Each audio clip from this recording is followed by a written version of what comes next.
Assalamualaikum warahmatullahi wabarakatuh. Alhamdulillahi hamdan katsiran thayyiban mubarakan fihi kama yuhibbu rabbuna wa yardah. Wassalatu wassalamu ala nabiyyina Muhammadin wa ala alihi wa sahbihi ajma'in. Wa ba'd. Ma'asyiral muslimin, sidang Jumat yang semoga Allah muliakan. Tidak ada kata yang pantas untuk kita ucapkan di awal khutbah kali ini kecuali kata syukur kita kepada Allah Tabaraka wa Ta'ala. Puji dan puja syukur kita kepada Allah Subhanahu wa Ta'ala atas segala nikmat yang senantiasa Allah limpahkan kepada kita. Nikmat yang Allah firmankan, wa in ta'udu ni'matallahi la tuhsuha. Dan jika kalian ingin menghitung-hitung nikmat Allah, maka kalian tidak akan mampu bisa menghitungnya. Bukankah setiap detak jantung kita adalah nikmat Allah Subhanahu wa Ta'ala? Bahkan bukan hanya sekadar detak jantung dengan kecepatan tertentu. Karena apabila terlalu cepat atau di bawah kecepatan normal, hadirin tidak bisa duduk tegap pada detik ini. Dan seluruh harta hadirin tidak ada artinya sama sekali. Tidak ada gunanya sama sekali. Dan semua plan pada hari ini buyar. Hanya karena Allah rubah kecepatan detak jantung kita pada hari ini. Tapi siapa di antara kita yang bersyukur? Siapa di antara kita yang terus berusaha sadar bahwa kita tidak bisa lepas dari nikmat-nikmat Allah Tabaraka wa Ta'ala? Oleh karena itu, marilah bersyukur kepada Allah. Dan selalu puji dan puja Allah Tabaraka wa Ta'ala di setiap derap langkah kita, sebagaimana salawat dan salam tercurah kepada Rasulullah alaihi salatu wassalam beserta para keluarga, para sahabat dan orang-orang yang istiqamah berjalan di bawah naungan sunnah beliau sampai hari kiamat kelak. Ma'asyiral muslimin, marilah kita bertakwa kepada Allah Subhanahu wa Ta'ala dengan sebenar-benarnya takwa. Allah berfirman yang artinya, bertakwalah kepada Allah dengan sebenar-benar takwa. Kerjakanlah perintah-perintah Allah di atas ilmu dan karena berharap Ta'ala. Dan jauhilah larangan-larangan Allah di atas ilmu dan karena takut akan azab Allah dan membuat Allah murka. Dan itulah arti takwa. Bertakwalah kepada Allah dengan sebenar-benar takwa, dan janganlah kalian wafat kecuali dalam kondisi muslim. Bertakwalah kepada Allah sebagaimana Allah firmankan di dalam Al-Quran, ittaqullaha wa qulu qawlan sadida. Dan bertakwalah kepada Allah dan berbicara dengan benar, berbicara dengan penuh integritas. Apa yang akan terjadi hadirin sekalian? Yuslih lakum a'malakum. Jika kita berusaha bertakwa dan kita berusaha berkomunikasi dengan benar dan jujur, maka Allah akan perbaiki amalan-amalan kita. Allah akan perbaiki urusan-urusan kita.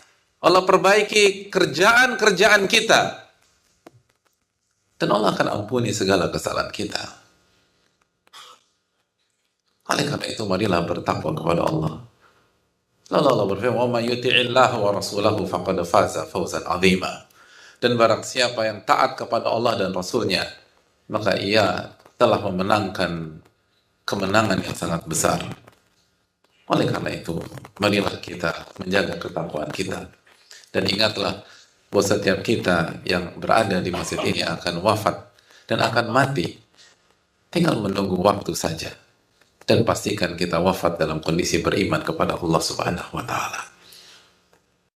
Hadirin yang Allah muliakan, suatu ketika salah satu sahabat Rasulullah sallallahu alaihi wasallam yang bernama Urwah pernah menyampaikan pengalamannya bersama Rasulullah sallallahu alaihi wasallam. Beliau menyampaikan, dafa'a ilayya Rasulullah sallallahu alaihi wasallam dinaran li ashtariya lahu syatan. Rasulullah pernah memberikan aku 1 dinar emas, li ashtariya lahu syatan, untuk aku belikan 1 ekor kambing. Nabi SAW memberikan 1 dinar kepada Urwah dengan amanat, tolong belikan 1 ekor kambing. Lalu berangkatlah Urwah dengan uang yang diberikan oleh Rasulullah SAW dengan misi membeli 1 ekor kambing dengan 1 dinar tersebut. Misinya clear, misinya jelas. Tolong bawa pulang 1 ekor kambing. Lalu apa yang dilakukan oleh Urwah, hadirin sekalian? Mari kita simak apa yang beliau sampaikan. Beliau mengatakan, "Fashtaraitu lahu syatain." Urwah bukannya membeli 1 ekor kambing, tapi dengan 1 dinar itu beliau membeli 2 ekor kambing. Urwah jago dalam bertransaksi. Urwah jago dalam bernegosiasi. Urwah jago dalam tawar-menawar. Beliau tahu peta. Beliau tahu harga. Dan beliau bisa bicara. Dan beliau tahu psikologi orang. Tapi beliau tidak manfaatkan dengan kezaliman. Beliau gunakan untuk bagaimana memaksimalkan tugas yang diemban dari Rasulullah SAW. Beliau tidak hanya puas untuk memberikan 1 ekor kambing bagi baginda Rasulullah SAW. Beliau berpikir bagaimana memberikan lebih. Bukan hanya sekedar target yang diberikan, tapi kalau bisa lebih, kenapa tidak? Dan beliau punya skill itu. Maka bukannya membeli 1 ekor kambing, beliau beli 2 ekor kambing. Negosiasi berhasil. Dan bahkan bukan berhasil, lebih dari target yang diinginkan. Hadirin Allah muliakan. Lalu berhenti sampai di sana? Tidak. Urwah menjelaskan, fabi'tu ihdahuma bidinar. Lalu ketika saya mendapatkan 2 ekor kambing, maka Urwah menjual salah satu dari 2 kambing tersebut. Karena instruksinya 1 ekor kambing. Bisa jadi memang Nabi SAW hanya butuh 1 ekor. Kalau 2 ekor jadi masalah. Maka beliau jual. Dan beliau jual dengan seharga 1 dinar. Artinya, beliau berhasil mendapatkan 1 ekor kambing dengan setengah dinar. Sehingga 1 dinar itu bisa beliau beli 2 kambing. Tapi itu perintahnya 1. Dan mungkin ada makna yang kita nggak tahu sebagai seorang wakil. Maka beliau menjual salah satu kambing tersebut dengan harga 1 dinar. Dan terjual. Beliau beli dengan setengah dinar, beliau beli 2, lalu beliau jual salah satunya dengan 1 dinar. Lalu kata Urwah, maka saya pulang menghadap Rasulullah SAW. Lalu saya kembalikan 1 dinar beliau dalam tanda kutip, dan saya berikan 1 ekor kambing sesuai dengan pesanan beliau. Beliau berikan Urwah 1 dinar, dan Urwah memberikan kepada beliau 1 dinar dan 1 ekor kambing. Radhiyallahu ta'ala anhu. Lalu beliau cerita behind the scene, di balik layar dari 1 kambing dan 1 dinar itu. Fadzakara kana min amrihi. Beliau ceritakan bagaimana beliau bernegosiasi, bagaimana beliau tawar-menawar, bagaimana beliau mendapatkan harga 1 kambing setengah dinar, lalu beliau beli 2, lalu salah satunya beliau jual dengan 1 dinar, lalu sekarang saya punya 1 dinar dan 1 ekor kambing buat Rasulullah SAW. Lalu apa yang terjadi? Nabi SAW mendoakan Urwah, barakallahu laka fi safqati yaminik. Semoga Allah memberkahi seluruh transaksi-transaksi yang kau lakukan, wahai Urwah. Dan apa yang terjadi? Setiap Urwah bertransaksi semenjak itu selalu penuh dengan keberkahan. Bahkan dalam riwayat, fakana min aktsari ahli Kufah malan. Ketika beliau pindah ke Kufah, beliau menjadi salah satu ahli Kufah yang paling kaya dan paling berkecupan dengan harta. Hadirin Allah muliakan. Itulah mentalitas seorang muslim yang bertakwa. Mentalitas yang berusaha menunaikan amanat sebaik-baiknya. mentalitas yang berusaha menunaikan amanah sebaik-baiknya, dan bukan hanya mencapai target. Ini bukan sebatas lagi achievement target, tapi bagaimana melampaui target, sebagaimana dilakukan oleh Urwah. Dan pencapaian itu diimbangi, bahkan bukan hanya diimbangi, dibangun di atas amanah. Urwah dengan mudah mengantongi 1 dinarnya, dan Nabi SAW akan menerima. Dan kalau kita tidak pakai iman, kita akan berpikir siapa yang tahu. Dan ini kan additional effort saya. Perintahnya hanya membeli satu kambing dengan 1 dinar, dan saya sudah lakukan itu. Di hadapan saya ada 1 kambing. Tapi inilah seorang mukmin, hadirin sekalian. Ini membedakan mana iman, mana casing, mana iman, mana penampilan semata. Iman tidak butuh sorot kamera, iman tidak butuh CCTV, iman tidak butuh penglihatan manusia. Nggak ada yang tahu, tapi Allah tahu. Allah Maha melihat, dan Allah ingin kita melakukan yang terbaik. Innallaha thayyibun la yaqbalu illa thayyiba. Allah zat yang maha baik dan tidak akan terima kecuali yang baik-baik saja. Dan Allah bukan hanya ingin kita melakukan kebaikan, tapi melakukan yang terbaik. Makanya kita diperintahkan untuk ihsan, lakukan yang terbaik. Dan Allah mencintai orang-orang yang melakukan yang terbaik. Urwah memberikan pelajaran kepada kita bahwa iman, jika benar-benar dipupuk, itu bisa membuat seorang mukmin menjadi berhasil bukan hanya di akhirat, tapi di dunia. Dan itu terbukti. Beliau menjadi salah satu ahli Kufah tersukses pada saat itu.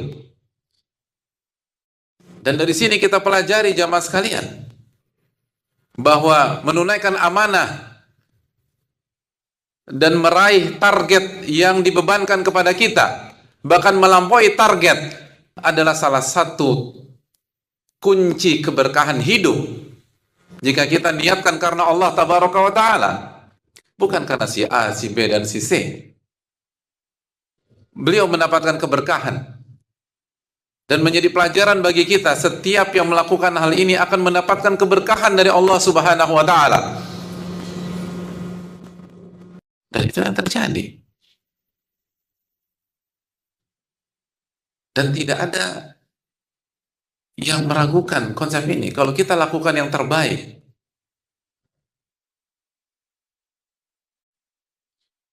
bahkan bukan hanya mencapai target, tapi melebihi target, maka hidup kita akan berkah.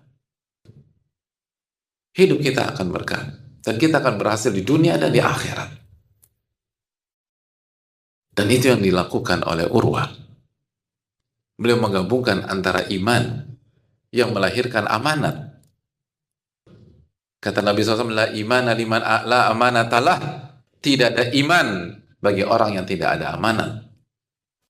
Khianat bagi orang yang tidak punya performa yang baik, bukan karena ada alasan syar'i, tapi karena malas, karena lalai. Apalagi kalau dimulai dari niat buruk untuk mempermainkan sistem untuk kepentingan pribadi kita. Tapi nggak ada iman bagi orang yang tidak punya amanat. Dan sebaliknya, iman akan melahirkan amanat, dan amanat akan melahirkan pencapaian target, bahkan lebih dari itu. Dan apabila itu terjadi, maka hidup seorang hamba akan penuh dengan keberkahan demi keberkahan. Aqulu qouli hadza wa astaghfirullah li wa lakum. Alhamdulillahi hamdan katsiran thayyiban mubarakan fihi kama yuhibbu rabbuna wa yardah. Wassalatu wassalamu ala nabiyyina Muhammadin wa ala alihi wa sahbihi ajma'in. Allahumma shalli wa sallim wa barik wa an'im ala Rasulillah Muhammadin wa ala alihi wa sahbihi ajma'in. Dan itulah yang diajarkan oleh agama kita. Allah Subhanahu wa taala senantiasa meminta kita untuk totalitas dalam beramal, baik dalam amalan-amalan duniawi, terlebih lagi amalan-amalan ukhrawi, di semua sendi kehidupan, Seorang muslim dituntut untuk totalitas dalam beramal.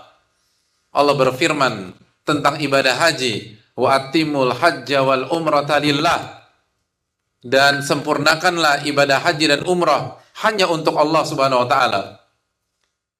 Allah bukan hanya memerintahkan untuk berangkat haji, tapi Allah menggunakan kata kerja wa atimmu, dan sempurnakanlah haji. Kerjakan dengan sempurna. Kalau Anda ingin naik haji, kalau Anda ingin umrah, kerjakan dengan sempurna. Itu yang diajarkan oleh Rasulullah SAW. Dan sebagai cerminan, bukan hanya dalam masalah satu atau dua perkara. Oleh karena itu para sahabat mengerti benar tentang hal tersebut. Bahwa ini tidak bisa dipahami secara parsial. Kita harus totalitas, baik dalam ibadah maupun dalam urusan-urusan aktivitas duniawi kita. Oleh karena itu kita tahu bersama bagaimana perubahan yang sangat signifikan tentang orang-orang Arab sebelum mendapatkan sentuhan iman dan setelah mendapatkan keimanan yang kokoh. Orang bangsa Arab sebelum datangnya Rasulullah SAW, mereka tidak dianggap oleh kekuatan-kekuatan besar dunia pada saat itu. Mereka jauh di bawah Romawi dan Persia. Tapi setelah dididik oleh Rasulullah SAW, setelah mereka beriman, bertakwa kepada Allah Subhanahu wa taala, apakah mereka hanya dikenal sebagai orang-orang yang jago salat? Tidak. Apakah hanya dikenal sebagai orang-orang yang jago puasa? Tidak juga. Mereka menjadi kekuatan besar. Dan di perang Tabuk orang-orang Romawi mundur ketika berhadapan dengan mereka. Dan itulah sejarah kita selama ini. Bahwa agama kita bukan hanya membuat kita semangat ibadah, semangat sholat, semangat berzikir, semangat berpuasa, semangat membaca Al-Quran, tapi juga membuat kita punya etos kerja yang baik, punya work ethic yang unggul. Kenapa demikian? Dan inilah kelebihan orang-orang beriman. Ketika ketika pihak lain berpikir tentang duniawi, orang-orang beriman melakukan hal itu untuk mendapatkan cinta Allah Subhanahu wa taala. Karena nabinya sallallahu alaihi wasallam, Nabi hadirin sekalian, pernah menyampaikan dalam hadis yang dikeluarkan Imam Tabrani, innallaha yuhibbu idza amila ahadukum amalan an yuqina. Sesungguhnya Allah mencintai seseorang yang apabila mengerjakan sesuatu, dia itqan, dia lakukan hal tersebut dengan maksimal, dengan totalitas, dengan memberikan seluruh kemampuannya, dengan best effortnya.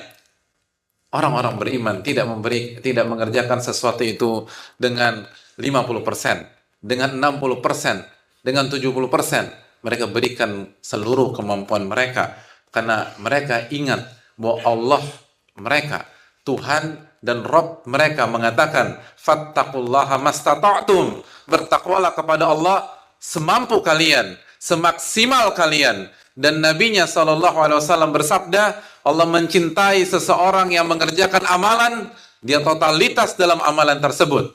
Makanya salah satu ulama, Ahmad bin Husain, pernah menyampaikan bahwa di antara aib yang paling parah dalam kehidupan dunia adalah ketika seseorang tidak bisa memaksimalkan potensi yang Allah berikan kepada dia. Itu aib dalam agama kita. Artinya, apabila kemampuan kita diberikan oleh Allah Subhanahu wa taala 70%, lalu kita hanya kerjakan 69,9%, maka itu aib kata para ulama. Kalau kemampuan kita adalah 90%, lalu kita hanya mengerjakan 89,9%, maka itu aib kata para ulama. Kalau kemampuan kita 95%, tapi kita hanya memberikan 94,9%, maka itu aib kata para ulama. Kenapa demikian? Karena Ar-Rahman Ar-Rahim, Allah Subhanahu wa taala menyatakan, fattaqullaha mastata'tum, bertakwalah kepada Allah semampu kalian, semaksimal kalian. Kalau kalian dikasih 70%, 70%. Kalau kalian diberikan 80%, 80%. Kalau kalian diberikan 90%, 90%. Kalau kalian diberikan 95%, kasih 95%. Dan sebaliknya, kalau kita hanya dikasih 40%, 40%. Walaupun kita nggak dapat target, nggak ada masalah. Tapi kita sudah bertakwa kepada Allah semaksimal mungkin. Jangan sampai kita lalai. Kita hanya mampu 30%, kasih 30%. Allah nggak tuntut kita 31%, 32%, 33%. Inilah indahnya agama kita. Kita dituntut sesuai dengan ketakwaan kita, kemampuan kita untuk bertakwa. Kita diukur dengan penggaris kita masing-masing. Dan kita akan dihisap oleh Allah dengan penggaris kita masing-masing. Oleh karena itu, pencapaian orang lain bukan parameter keberhasilan. Karena bisa jadi kita mengungguli seluruh kompetitor kita, tapi kita lalai dalam menjalankan hak Allah Subhanahu wa Ta'ala, dan kita lalai dalam memaksimalkan kemampuan kita. Bisa jadi untuk mengalahkan kompetitor A, kompetitor B, kompetitor C, kita hanya butuh 80% dari kemampuan kita. Padahal Allah kasih kita 90%. Maka ulama mengatakan Anda zalim, Anda lalai, dan Anda akan dihisap pada hari kiamat. Karena Allah berfirman, "Tsumma latus'alunna yauma idzin 'anin na'im." Pada hari kiamat, seluruh nikmat Allah akan Allah tanya kepada Anda. Dan ketika kita diberikan 80%, maka pertanyaan 80%. Kalau kita punya 85%, maka pertanyaan 85%. Kalau kita punya 90%, maka pertanyaan 90%. Walaupun kita bisa achieve sesuatu hanya dengan 70%, dan seluruh orang kantor kita memberikan ucapan selamat dan memberikan reward kepada kita. Tapi sekali lagi, seorang mukmin punya standar yang tinggi. Standarnya adalah tentang standar Rabbul Alamin. Ini bukan hanya tentang mendapatkan reward dari manusia. Ini tentang bagaimana selamat di dunia dan di akhirat. Dan Allah meminta kita, fattaqullaha mastata'tum. Bertakwalah kepada Allah semaksimal kalian. Dan Allah Maha mengetahui berapa potensi kita. Semoga Allah SWT memberikan taufik kepada kita. Dan sekali lagi, ini bukan tentang bagaimana mendapatkan perhatian dunia, dan bukan hanya tentang mendapatkan aplaus dari orang lain. Ini tentang bagaimana mendapatkan cinta Allah Subhanahu wa Ta'ala. Kalau kita benar yakin bahwa Allah ada Rabbul Alamin, dan kebahagiaan dunia dan akhirat kita bergantung kepada ridho Allah kepada kita, maka sekali lagi Nabi SAW bersabda, "Innallaha yuhibbu idza amila ahadukum amalan kina." Allah mencintai seseorang yang apabila mengerjakan sebuah tugas, sebuah amalan, sebuah ibadah, ia mengerjakan dengan totalitas dan sesuai dengan kemampuan dia. Semoga Allah memberikan kita taufik untuk bisa totalitas dalam beramal, dalam beribadah, dan dalam menjalankan tugas. Dan semoga Allah SWT memberikan kita kekuatan untuk bisa mencapai target dan bahkan melebihi target-target positif kita. Amin ya rabbal alamin. Innallaha wa malaikatahu yusholluna 'alan nabi ya ayyuhalladzina amanu shallu 'alaihi wa sallimu taslima. Allahumma shalli 'ala Muhammad wa 'ala ali Muhammad kama shallaita 'ala Ibrahim wa 'ala ali Ibrahim innaka Hamidum Majid. Allahumma barik 'ala Muhammad wa 'ala ali Muhammad kama barakta 'ala Ibrahim wa 'ala ali Ibrahim innaka Hamidum Majid. Allahumma ighfir lil muslimin wal muslimat wal mu'minin wal mu'minat al ahya'i minhum wal amwat innaka sami'un qaribun mujibud da'wat. Allahumma inna nas'aluka ilman nafi'a wa na'udzubika min ilmin la yanfa'. Allahumma inna na'udzubika min ilmin la yanfa' wa min qalbin la yakhsha' wa min nafsin la tashba' wa min da'watin la yustajabu laha. Allahumma inna nas'aluka al-huda wat tuqa wal 'afafa wal ghina. Allahumma aslih lana umurana kullaha wa aslih wulata umurina wa umura sya'bina wa baladina ya rabbal alamin. Allahumma ansurna wal muslimin al madlumin fi Falastin wa fi kulli makan. Rabbana atina fid dunya hasanah wa fil akhirati hasanah wa qina adzaban nar. Aqulu qouli hadza wa sallallahu sallama ala nabiyyina Muhammad wa ala alihi wa sahbihi ajmain. Akhiru da'wana alhamdulillahi rabbil alamin. Wassalam.